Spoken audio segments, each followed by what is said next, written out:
Now, when we look at the who am I, I can't give you the final answer on the Altech side of it, but I can explain about how customer sees it.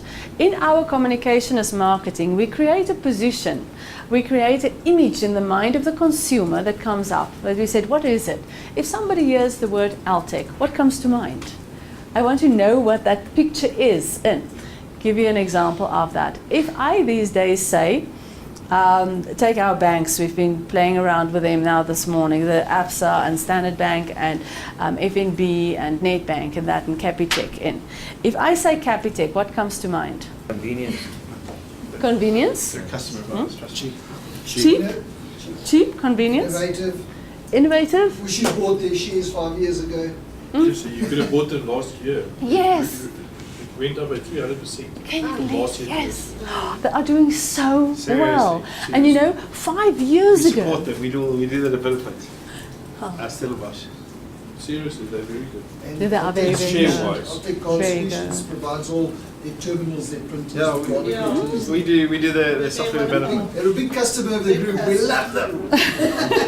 We love them. But they do better than us. No, Share-wise. that is their brand image. They're And innovative. 5 years ago, when we asked people who's Capitec, they said, no name, small bank, We not could going to have make actually it. been Capitec because they're doing the software development, they're doing the card machines. There's another one coming through. It's called Finbond. It's listed under FGL. Finbond. Finbond. Okay, can we buy shares in them there now? Is the same going to happen, is I it? bought the shares 2 years ago at 9 cents. They're trading at 3 rand. Really? Finbond. I can Well make a done. note to I self. wanted to Note to buy. self. Did you take notes of that one? Oh yeah. I bought 10,000 rands worth. They're worth 300,000 today. That's good. Wonderful. I wish I knew you then. You There's some, should- there's some others we can talk about over lunch that you don't go. Oh, please do, please do. So, did you know that you're here for investment advice today? Is that so wonderful? He does it all Note to with that. new pays and that's all the banks, so he knows. Oh, No, So Not at all. information. He knows. So Inside information. that is his brand image. There's a at the difference end. between See, even expertise people have and those. illegal trading. Oh. I'm not saying expertise. I'm not saying insider trading as being illegal. I'm just saying as he's got inside info so he can trade. Okay, so that is the Capitec side of that. And literally 5, 6, 7 years ago, people said it's nothing. They're not going to make it. And look at what they've done. And they've changed the banking landscape. If we say FNB, what do you think of? Michael, you're dog. Definitely. What did he do for the bank? Steve. Huh? Steve. Steve? Yes, yes, So, yes, as discussed, definitely. I want to go to that strategy session. That's good. Thanks for your input. Guys, Cheers, Mark. you all envy me. I'm going back to bites. Cheers, Marcus. Cheers. Cheers, man. Cheers, man. Is there, We'll chat. Technology. So we've got Steve and technology as that people think about it. And you know, and that is one of the amazing things of FNB. Doesn't matter if you look at the South African spectrum of customers, it's only the top 7 million people in South Africa that lives in a fully formalized economy. Everybody else is in a mixed economy or informal economy. Even if you go to the bottom of the pyramid where you are working with grant recipients and you ask people, what does FNB stand for? They tell you technology in terms of it. So people know that and they are admired for that. You can actually not believe how well they are doing in terms of brand image. If we say Standard Bank, what is it? If we say ABSA, what is it? Okay. You see the difference. In Capitec, you had something to say. In FNB, you had something to say. And then when we say Standard Bank and ABSA, it's kind of like, We have, but we can't say here. it would not be polite. What's Yeah. Standard Bank's old slogan? Better, faster, easier. Yeah, no, yeah. Simpler, better, faster. Simpler, better, faster. No, it never worked in. But you know, in a way, can't you say that they also tried to be the technology bank? They didn't try. They did try, and they didn't get it right. And here FNB goes and they position it as that. So now, that is the idea of saying that how do customers see you is very important in that. In their case, they are the technology bank. Do they also have customer services? Mm-hmm. Do they have good apps? Yes, it's a combination of things, but yet the brand image is caused by technology, or is driven by technology in their case. It was a decision. You know that if you go to FNB these days to open a bank account, you sit on a like really comfy but very modern chair, and somebody sits with a tablet and they type away, and there's no paperwork, and you sign digitally and all of that. Which branch is that? Huh? Which branch is that? I was going to that one because the one I am is useless. That's that. Oh, what is it? Depends on the manager as well. Most of the people don't know their products. That's the Oh problem. no. Oh, that's bad. I was at the one in Pretoria. There's a new, very fancy one that opened there opposite Menden. Oh, that one. In? Okay. Yeah. So maybe that's like the latest and greatest one that they have. So go to that one. But you know, again, very important. Even if something is doing well, isn't it amazing how it still depends on the branch that you go to? Yeah. Very much. Very It much. is, yes, very much so. Especially in the banks. Especially. And who's your key customer liaison officer? Everything is determined by that. Because so often you It's have... useless. Yes, but if you have a good one, it's great. At the moment, I've got a great person. I was at Premier, what's it called? Premier Banking or something at FNB. And the person that I dealt with, I emailed him everything and he does everything for me and everything. Yes. Then they upgraded me now. Now I'm with a different client liaison officer, and I've mailed him, I think, 7 emails. Nothing. Yes, so say, can I I please even be logged downgraded I even again? logged a complaint with his supervisor, Oh no. and she would have called me back. Yes. Yes. She also No, didn't mate, even call me it- back. But you see, I think that's the bigger they get, it starts to No, it's just a it specific starts to person. get to their head. You know, Success and, can cause your failure. Yeah. It does bring complacency. But you know, in terms of my experience of the banks, and I don't know, it sounds as if you might have the same, but maybe he never banked with FNB. What was the great person's name? Okay, what was his email address? I can't remember. I just click on. But say the contact. person's name is John. Christopher He didn't bank with Tadeusz. FNB, he banked with John. It's Christopher. But Yeah, anyway, Christopher. So he banked with Christopher, he never banked with FNB, and now he's banking with somebody else, and that's not a good bank anymore. And by coincidence, they all use FNB as the background. So that is something that is happening. Ne? We do business with people. And if you get a good person looking after your account, you can be very happy in any bank. But if you don't have a good person, even in the best of banks, you'll have a disastrous experience behind that. Ne? So it is always determined by the people that gives the interaction of that. So we can't, we can obviously not say this is the brand and this is the service level. The service level is the brand at the end. Like you said, no, I can't stand them. I think they're absolutely pathetic. And because they are, in your case, where if somebody else has a better interaction with them, then it works out very well. Okay, now that boils down to something that they call the disciplines of market leadership. If we look at it inside the organization, where they say, how do we become market leaders? We identify our customers, we narrow our focus, we dominate our markets. And this is per segment in that it's not necessarily on the broader level of the organization, and acknowledging how we do that. That identify your customer brings us back to what we discussed earlier this morning. Should all customers be your customers? We do have to say, who's our customer? Who are the customers from hell? How do we get the right customers? How do we get rid of the other ones? And how do we do it properly in that? So that identify your customer, narrow your focus, dominate your market. How can you do that? You can do it, this is just it's just a model, so you can add other things to it. But 3 ideas of how to do it is through operational excellence, product leadership, or customer intimacy. Now, do you think there's an organization that can really exclude any one of these? Not be, I say that, I'm going to be operationally excellent and give you no service. Or I'm going to give you lots of service, but I'm going to make a lot of mistakes. So they do work together as well, but in a positioning level, they do link, just to explain that. Let's look at operational excellence. A good example of a company that's operationally excellent would be something like McDonald's. Now, whom of you believe McDonald's makes really great burgers? No. so the Okay. answers we did this yesterday. Whom have had a McDonald's meal over the last year or so? Okay. So you just said they don't make the best burgers, but yet a lot No, of you have but had it. It Why? was Because my load shedding children and we were wanted- forced to go there because the restaurant, it was the Not- only one close by. Close by. So you were buying Yeah. convenience, not No, burgers. really. They We were changed just- the I was burgers. just I feeding have my to stomach. stand in the Yes. cold It was our power. They like the cheeseburger without gherkins, with added lettuce and added mayonnaise. So every time it's a special order.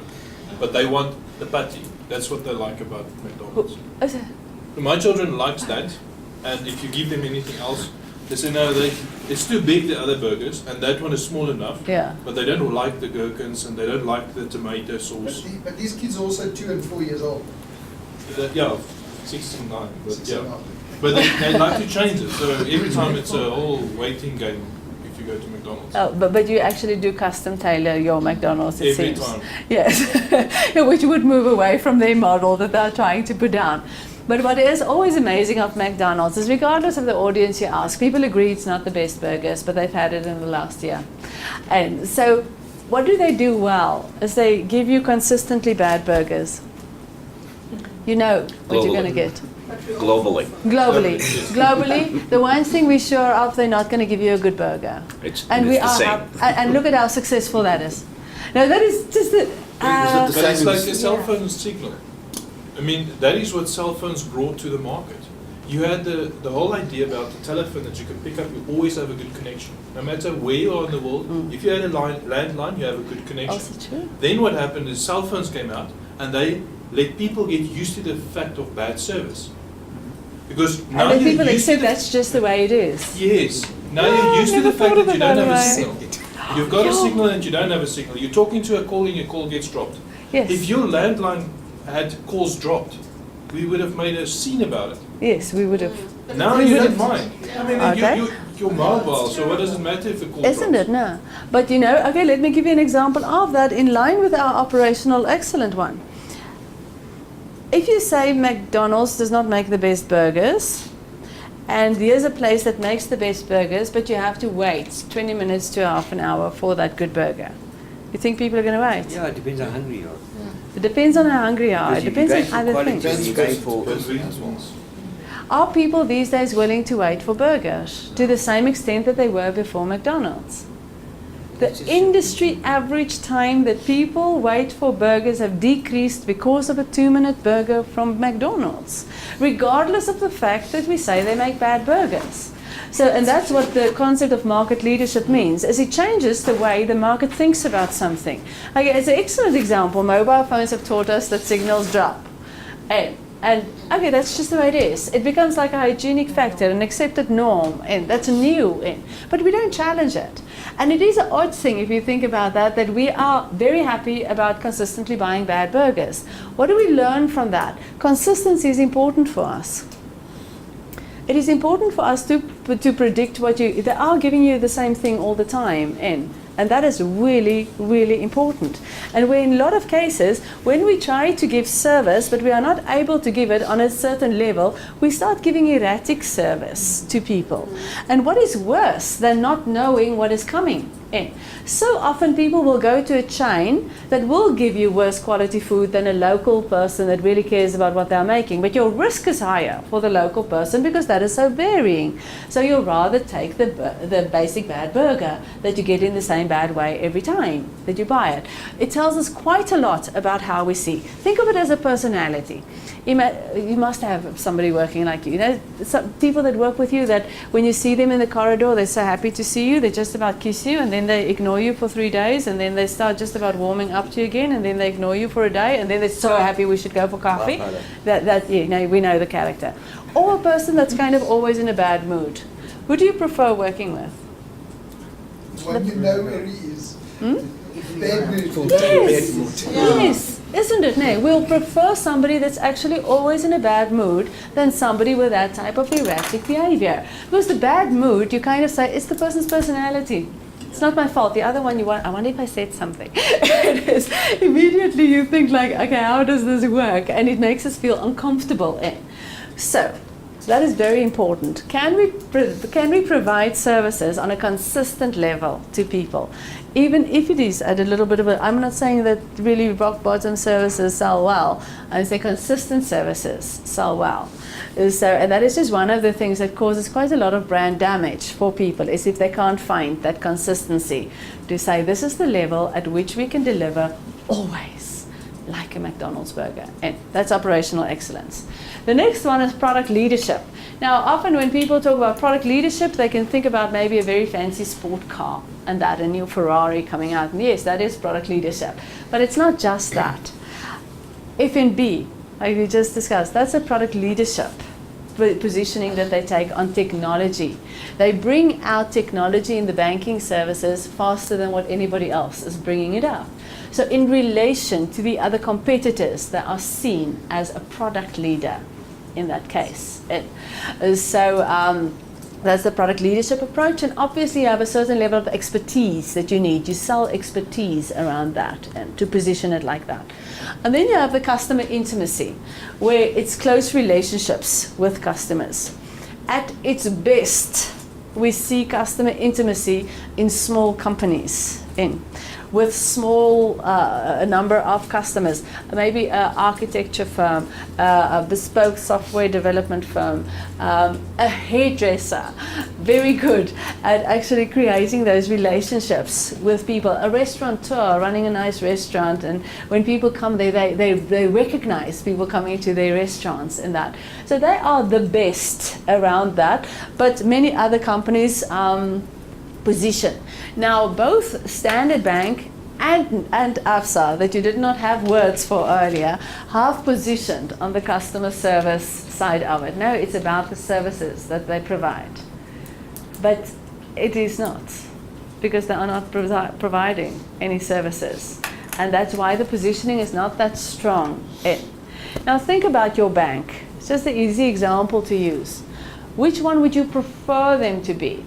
Which one would you prefer your personal bank to be operationally excellent, so effective, efficient, not making mistakes, those type of things? So you have to choose one.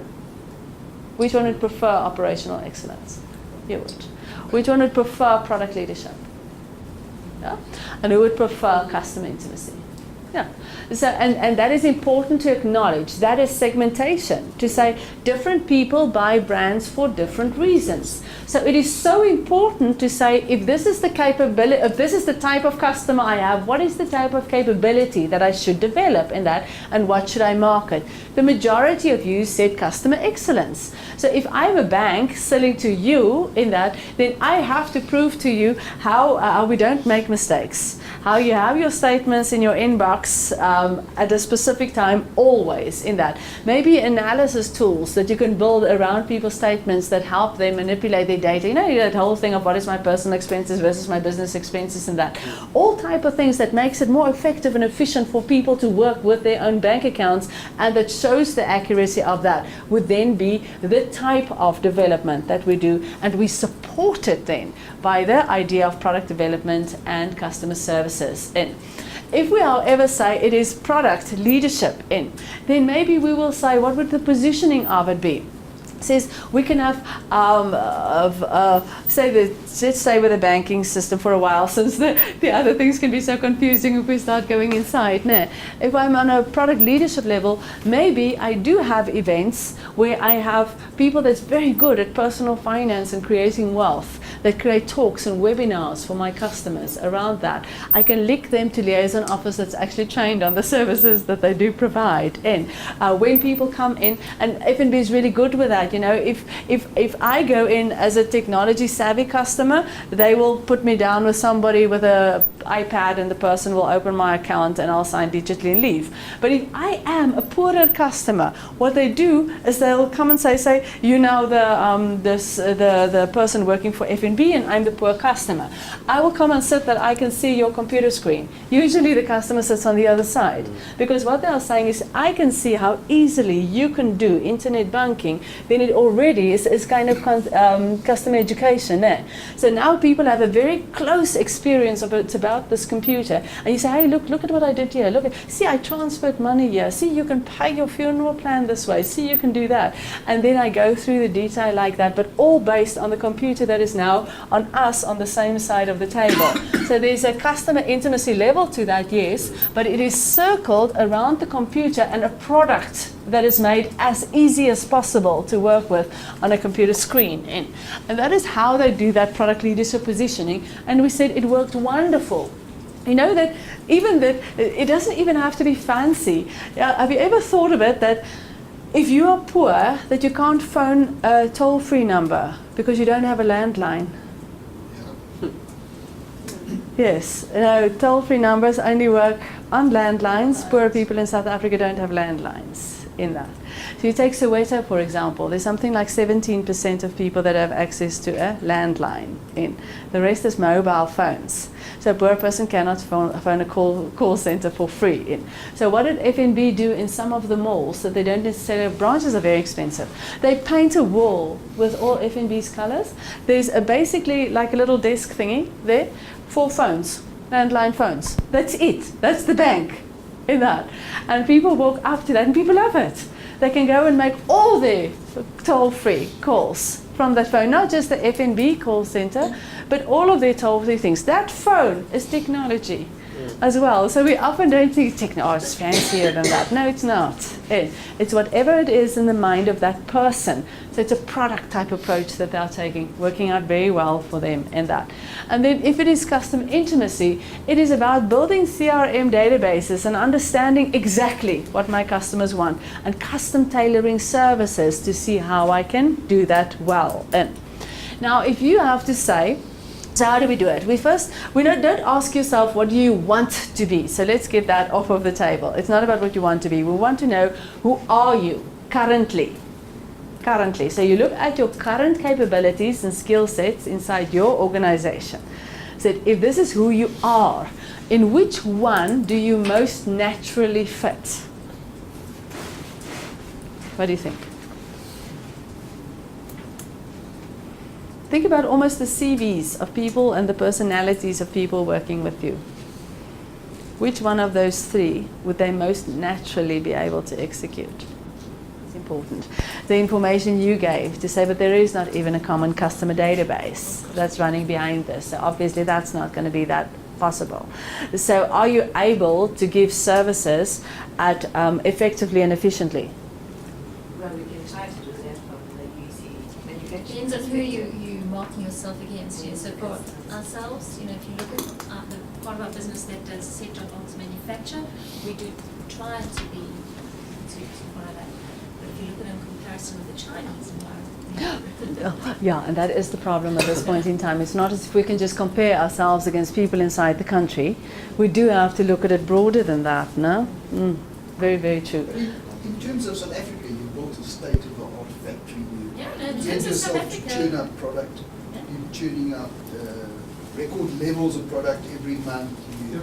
There's got to be operational excellence. Yeah. yes, 100%. If you just look at it in terms of The South same, African the same with context. us. I mean, I would say on the three, the operational excellence is where, but only to certain customers, because of the way we positioned ourselves, we stated that we will only look at the top tier customers. We ship bulk, we buy bulk, and we ship bulk.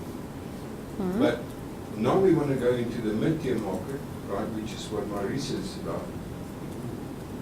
Sorry, we fall way behind on all three of those, because there's... But what do you want to be in that case for that mid-tier market? What would be best for you to be? Well, we want to be the market leader. Okay, But with right now, what? DigiKey, Because which is of only the an service? internet site is beating us to that. They don't have an office in South Africa. They don't have nothing in South Africa. They are internet site and they beating us on all three of those. Mid-tier market. In the mid-tier market, yeah. So which means There's opportunity. Exactly, but that's why I've got to find the answers. Is how Yes, do that. yes, but also then saying what would be best for you. And so what I just didn't want people to start off as by, it's not a dream, it's a reality that we have to check here, because you can't sell what you are not. You will have brand damage in. So it's better to say, if this is my skills, how can I position that in the market as something valuable if it matches the customer needs? And we're going to get to that a little bit later. For now, we just say, who am I? So would you say that the people that work with you are more operationally inclined, or more product development inclined, or more customer service inclined? We are more operational inclined, but we should be more customer Inclined. because Okay. we deal more with people, although our operations But is then- excellent. Then your biggest So- opposition is you said your online, your people offering online, where there is no customer intimacy anyway, because a guy just goes online and he orders what he wants. So if you're competing in that market, then you should move away from your customer intimacy. Well, your customer intimacy, We got nothing. and remember in this case, if we look at customer relationships, it's whatever the customer determines that relationship to be. Yeah. A good service from a bank for me is that I never have to speak to anyone. There's the But I think same- that's where FNB is going, because they're actually trying to push people away from the banks and make it more convenient for you to do everything online. But it's Yes. still customer intimacy. It's still, it Yeah, is still that, It's no? an intimate customer doesn't Yes. need to be in your face. It's not necessarily personal service. Yeah, It's not face to but face. you're Yeah. using It's not. technology, you're not Yeah. using But it's still people. customer Yes, intimacy. but So, you so can't- there we bring in a different area that says you still have to give service, but you can do it through an But I operationally can't- excellent model. But when the thing doesn't work, I can't blame a person. So let's put it this way: they're making it convenient for you to open up a bank account. Yes. Okay. So if I click a button that doesn't work, I can't then blame a specific person. Yes. Yes. So Now, okay, just in terms of the research results that we're seeing around that, again, getting back to, we have to ask the right questions. When we ask people what do they value about banking services and channels, ATMs, self-help options, personal service, call centers, the internet banking, all of those type of things, people always say a person. A person. They want to talk to a person. Yet when you unpack that to a far greater detail, you will find that the person will first see if they can find their own answer on the net. Then they will see if they can find it at an ATM. Then they will see the self-help options inside the bank. Then they will call a call center in that. And only as a last resort do they want to see a person, but they do want to know they can. So again, the research result gives us an almost fictional answer. And that says, no, it's just about personal service. Yes, if all else fails. So it's almost like the personal service becomes the backup plan. I must have a Christopher. I'm not necessarily going to use Christopher. I must just know Christopher's there, because that gives people a level of security. But the easier I can make other channels for people to solve their own problems, the more they use it. But I just have to obviously find ways to make that very, very easy for people to do.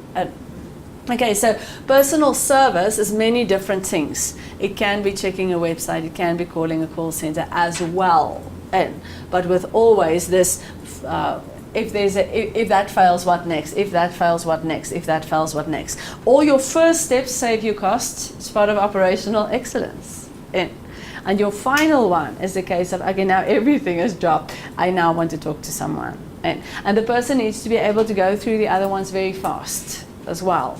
And you don't want to take a whole lot of time. You are number 45 in this queue, and if you hang on, we'll play you some nice music. So no, not that. And so it needs to go very, very fast, and we are very bad at doing that at this point in time. Do you find, does research support generational issues there? Yeah? Yeah, Oh, generational. yes.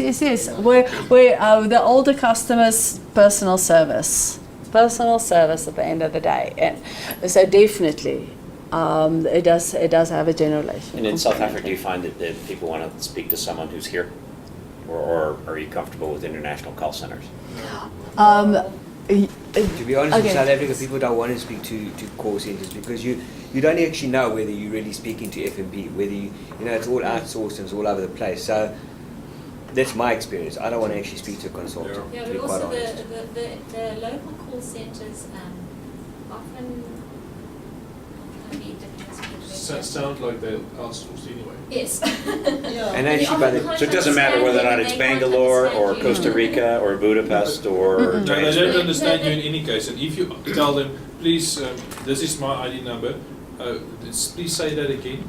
Please say that again. It sometimes takes you 3 minutes to get somebody to repeat the same 4 numbers that you've just given them. Because remember, we have That's even a spelling. rainbow nation here, and typically the call centres have a lot of African-speaking people, Mhm. and they have different accents, and they can't understand our accents. and we So it can't doesn't matter understand where theirs. they- So where whether they it's It's the same Indian thing. or whether it's Mexican. Yeah. I'll give you an example of a good service, the American service that I've got. I've got Angel Care, which is a baby monitor. Now, I got it for my son, and we had a problem; it wouldn't switch on. So I phoned. They've got 2 numbers there. They've got the South African number, and Angel Care is actually produced in the States. So I phoned the South African number. I'm not lying to you. I waited 45 minutes on the line to get someone to answer. Yeah. So anyway, I put the phone down because I couldn't get through to him when I was waiting 45 minutes on the line. And then my wife said to me, try the American number. Now this was 4 o'clock in the afternoon, so it was 9 hours behind. So it was probably 8, 9 o'clock in the morning in the States. And I phoned that number, I'm not lying to you, within 30 seconds. The call was answered. She took about 3 minutes to help me, and my problem was solved. It was just one little setting that I had to reset, and it worked. Read the mail. Yes. No, the manual, I read the manual first. So then you actually you were prepared to pay the international call rate Yeah, I to paid- get the service you wanted. Well, But I didn't wait very long on the line. Yeah. Well, you bring up a very valid point. And I'm not saying all South African services like that. I'm just saying that Yes. particular one. Yeah, that is that particular one. Well, it's attentive care, and I will tell you, from my own experience, and I travel the world, and it doesn't matter where you go, it doesn't matter about culture or anything.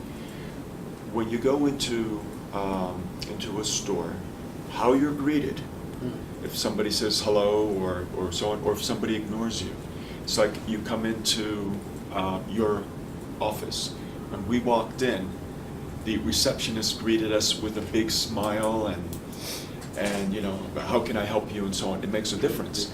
You go into a place and they're like, what are you here for? It sets the tone. So when it comes to marketing, your first person of interaction will set the stage for the rest of the organization.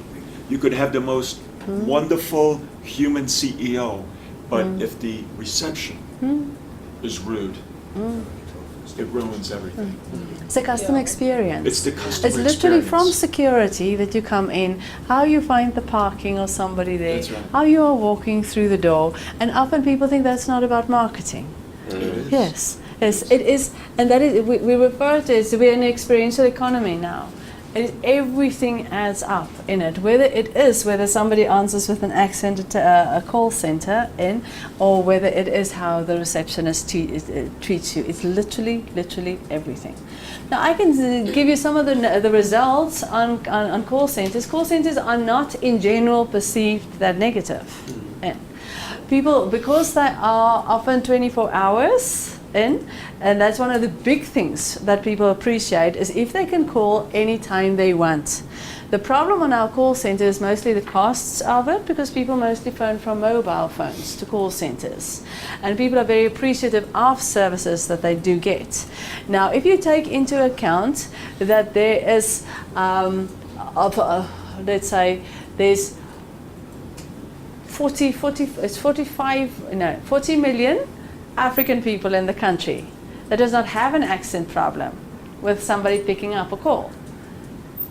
I have an accent problem where somebody can't understand me in that, and that person has a problem with me as well. But if an African person calls in, it's no problem at all. And so it is a problem that we often experience as business people, but we are the minority of the market in. We are the part of the most people living in that 7 million. And so therefore our experience counts quite heavy in that sector. I'm not discounting it, but do think about that as the markets and the economies broaden in it.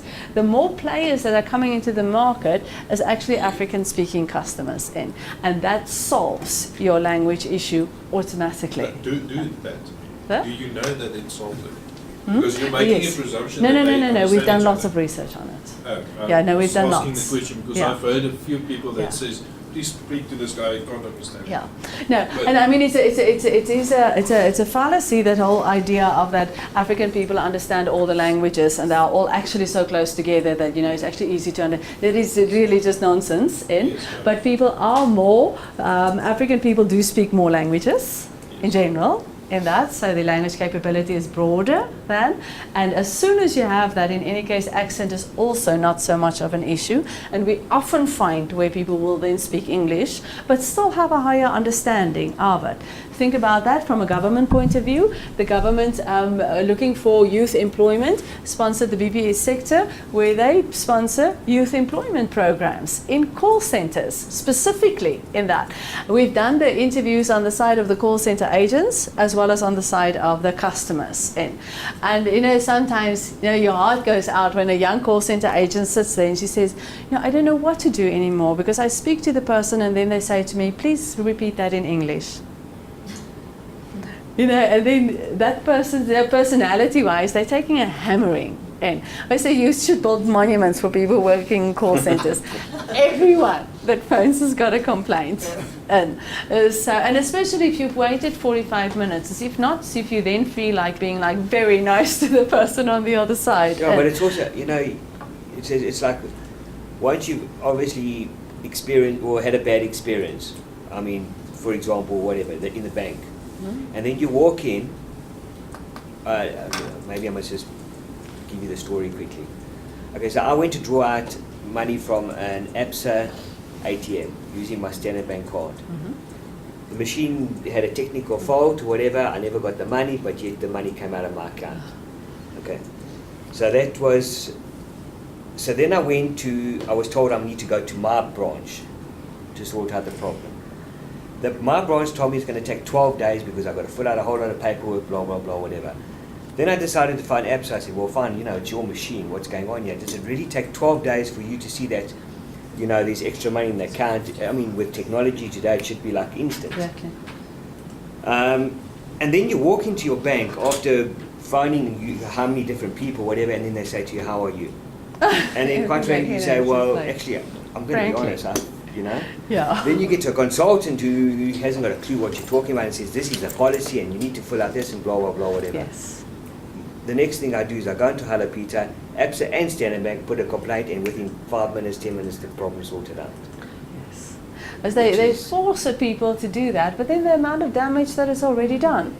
What unfortunately also happens is we start accepting that as the norm. At least you do put something in Hello Peter. You know how many people that happen to and they do nothing. That's where the We are problem not is. Why do insisting you have on to good go to that service. level? Exactly. Why do you have to? Because quite frankly, my view of ABSA and Standard Bank has changed completely. You know what I mean? So you shouldn't have to go to that level to complain to No, you get that shouldn't. service. But in South Africa, our customers in general in South Africa, we are very complacent around bad service. And so therefore we secure the bad service environment. We should be more insistent. We should be more like Well, you. it's the same But thing if you people go are into not. a Pick and Pay and you say to the guy, where can I buy this? It's not my department. Yes. Eventually yes, you don't ask anybody. Yeah. You No, don't. you You just don't. go and look, and even if it takes you Yeah. 20 minutes to find the right whatever. It's just easier. Yeah, it's it's less just- taxing on the soul. It's less stress. You don't need to go through that anymore. Do you know that Hello Peter sells a service to businesses to let them know when so when Yeah. you log that thing, Yeah. both ABSA and Standard Bank are paying Hello Peter to immediately forward Yes. such things. And it's shocking. Mark Yeah. brought it up as well. That That's people should have to go to Hello Peter to solve Go to problems. the bank. The actual rule on But if I want it ATM quicker, that's how I do problems- it. Yes. So I don't care who you are, whether you're a doctor or whatever it is. Now I've learned.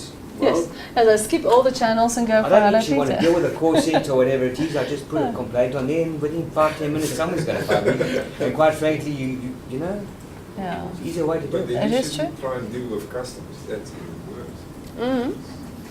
Okay. Well, I so was just if we- going to add yeah. one thing.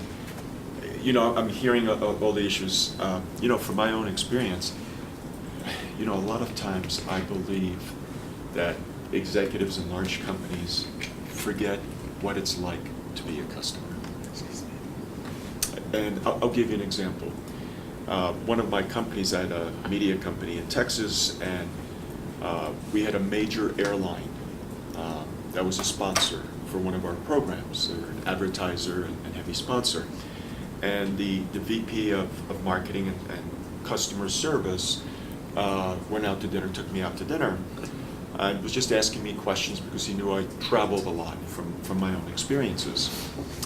And I said, you know, I fly a lot of international carriers, and this was a domestic carrier in the United States.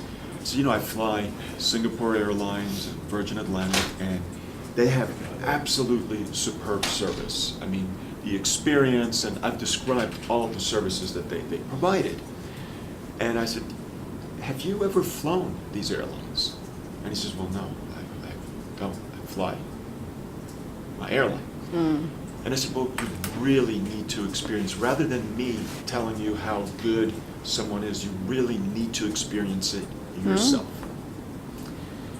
You know, and he says, I will do it. I said, you really need to. On your next trip, and he was going to, you know, to Asia, I said, just go on Singapore. Anyway, we got together several months later. I said, how did your trip go? Did you go on Singapore Airlines? He goes, well, no, I didn't. But, you know, my service was very good. I said, well, I want to ask you a question.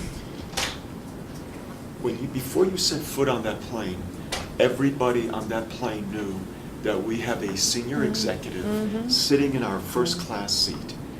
And what kind of experience do you think you had? They're catering to you hand and foot because they know who you are. Now, if you had come in as a regular passenger under an assumed name and you sat in the back, you would have had a totally different experience. But what I find is that a lot of times executives forget what it's like to be the customer. And the good executives are the ones that will visit a store and they act like the customer. How is the salesperson greeting me? Does the salesperson know the product and so on? Are they addressing all of my concerns? So a lot of things that boil down to is really very, very simple, but a lot of times people forget. It's just treating people with the dignity and respect we all want. It also means you need to know your products, you need to know your competition, and you need to know the value proposition. And I also believe that probably one of the most valuable sales and marketing individuals within an organization are actually the technicians. These are the individuals that come in to repair damaged or broken product or whatever, because we all ask people. I mean, I was buying a new car, and I'm at getting my car service. I'm in the market for a new car. So the first thing I do is I ask the mechanic, you know, with the new, you know, 5 Series or 7 Series, are there any problems, and so on. And we trust people that do repairs, whether it's for an appliance or whatever it is. We trust their opinion. Because one, they're not the traditional sales guys, they're not getting a commission. So we trust them, and they're also the individuals that make the repairs. They know what's wrong with the product. A lot of times I'll ask somebody, well, what do you use? What do you drive? What products? Because the technical people are extremely inquisitive. They do a lot of research before they buy something, traditionally. And, you know, maybe that's more of a reference point in the United States, but I would say never underestimate the power of your traditionally non-sales and marketing people, because they are one of your most valuable assets to get your marketing message across. And it's the most believable. It We is the do most know that as most soon as it credible. comes from marketing, it does not have the same level of credibility. If your customer says it, it's worth more. If the technical person says it, it's worth more. And we often don't optimize that. And then the other thing is that how we manage, technical people often determine the service levels that they can give in. There's a famous case around that with FedEx that was keep on sending their couriers, the people that drop off the packages, on customer service courses. And they kept on saying, you know, these people just can't give good service, and firing the consultant and getting different course material and all. But if you think customer service is not a difficult concept, and so at the end somebody stood back from that and said, how are we paying the courier? We are paying the courier per package delivered. Now, why in the world would the person then care about, how are you? This is your package, you know. Thank you very, very nice. Do you need anything else? No, that, oh, wait for me for a moment, I take a phone call. No, sign first. You know, I am telling you to say, sign, this is your package, this is your package, this is your package, and then I'm measuring you on customer service. It's the same concept with the taxi drivers. You know, obviously they've got to get from A to B as quick as possible to make as much money, so they don't care who's in the way. They don't care. They just go. Yes, no, and So we once need you to change understand how taxi drivers work, and that person does not drive their own taxi, Yeah. they're driving somebody else's taxi, and more than half of the day they're actually giving that money to someone else. Yeah. And only after a certain amount do they start making their own money. So since I really understand better how taxi drivers work, I don't mind the fact that they always push in front. Says, you go, huh? You also have to look after a family. No, you I understand the concept, I still do not agree. it's empowering to think that I'm allowing him. So I'll make space for you. That is going to take the space in any case. I want to share with you one experience, and I think I've told you all that I travel all over the world. And when you get off a plane and you're going through customs, that sets the tone, because that is my first interaction into a country. And let me share with you my experience at your airport here. You will be surprised, because I was surprised, and I shared this with with Michael and so on. I get off the plane, I'm going in, and the gentleman says, what is the purpose of your trip? And I said, business. And he goes to me, no. And he smiles, he says, no, it's pleasure. He goes, we're a beautiful country. And he goes, you may come here for business, but when you leave and we ask you, you're going to say, for pleasure. And I'm like, and he smiled with this big smile, and I'm like, wow. Lovely. I mean, I was like, I feel great. You know, a lot of times you go, it's like, what are you here for? You know, it's like an interrogation. I promise you won't get that same reaction if you come to the States. Yeah. And this is like, I'm like, wow, this is, and it set the tone. Lovely. Wonderful. I cannot underestimate that every person is marketing. Is marketing your brand and sets the tone. You were mentioning marketing, you won't get the same Is that the experience in the chef? States. No, No, okay. no, the immigration Is it quarter past officers the- are, Yeah. Okay, we'll wrap up here and then we'll do a lunch. Yeah. It's good. no, they're much more stern. Oh, is it? And I think I will give Other than credit. security conscious, that's why. And I also give credit to, and that setting, when I get really good customer service or really bad customer service, I tend to focus less on that individual than I do on their management. Because I Yes. wonder how is it that, what kind of training they receive, what kind of culture is being delivered. So when I get that, because I get a similar reaction, right? When I go through immigration. So, and I've been here a number of times, and each time it's fairly consistent. So in my view, that's being communicated to the agents on the line. Vice versa, the message that's being communicated to the immigration officers at U.S. Entry points is you are focused on security, and we expect you, that's the expectation that they have. So. And I mean, the last thing you do is to get angry at one of those Oh, yes. You think you make your day very, very uncomfortable. So not going to go on that holiday. You know, you just say, breathe. You know, is this the abuse cue? Did I fall into the wrong one? But it's normal because that's the mindset, and that's what people were trained for. Right. It's not that person's fault. They're Right. not doing something wrong. Right. So just before we go on lunch, just wrapping up on this side. So what is very important is that marketing or the positioning of an organization or brand does not happen through an advertisement or through a website or through all of that, but it's about how we approach customers in general. And we can give value to people on many different levels. This is 3 key levels. We can give value to people by giving them operational excellence and have a stunning brand like a McDonald's that you grow out of operational excellence. And you can position a brand on product leadership, and then you focus on your innovation and your R&D and product development and all of that, and have a really good experience on that. Or you can have customer services in that. But it's not that you just need the one or the other. Often when people say it's about service, then people think you must change your entire positioning to this one. But what if your employees do not have, that's not their skill. You know, customer service is also a skill. It's a way people think. It's a personality characteristic. What if some of the people working with you are seriously technical and they are really fantastic in terms of that? Why can't I change that into it?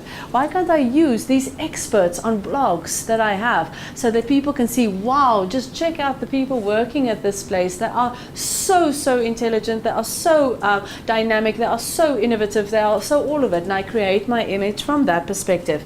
So it is really about finding the greatness that is inside your organization and using that to position ourselves. We then obviously have to match it to what the customers want and see how we can still give fantastic service regardless of where we are positioning it. But you can give it from many angles. You don't just give it from the bottom angle in that. Everything is a marketing opportunity. If you take the BMW case I mentioned earlier, you know that at any point in time you can go to the Roslyn factory and walk through that factory. You can eat off the floor. People are building those cars. The mechanics on the floor will come to you and talk to you and explain to you the processes and how proud they are of being part of this. Engineers will come walking to you with marketing messages in terms of that. It is such a wonderful experience to see that happen. And that factory wins best factory in the world, and that gives them the product that they're going to sell. And what are they selling? They're actually selling a type of a fashion statement. On BMW side, they're selling an image, they're selling power and status and arrogance in some cases. So it is interesting how it boils out. But when you look at the building blocks is not always that apparent. Like you said, you know, sometimes it's the way somebody greets you. Sometimes it's the receptionist in terms of it. Sometimes it's the security that is just so, I mean, I always come in early. I can't stand sitting in traffic. And now we would stop at a place and somebody says, wow, that you left early. Are you okay? Do you know where to park? Park there right in front. And then you think, you know, it's a person working on basically minimum wage about. And look at how good the service is that you can get from that and how wonderful that first step into the organization can be. And this morning when I came here, I wasn't sure when the room was. One of the hospitality staff came up to me and said, no, but I'll go and look for the papers. And I'll go and look for the papers. Went through all the papers at the cafeteria. Quite clever to say at the cafeteria they will list your meals together with your room. And so then based on that said, this is going to be the room. And you think, wow, that is very, very nice in how we interact with people. But it is about knowing who you are and using the things that you can be proud of and to say this is things that we are stunning with, and we use that as the cause of our marketing campaign as we take it towards the customer. Makes sense? Let's have a break for lunch.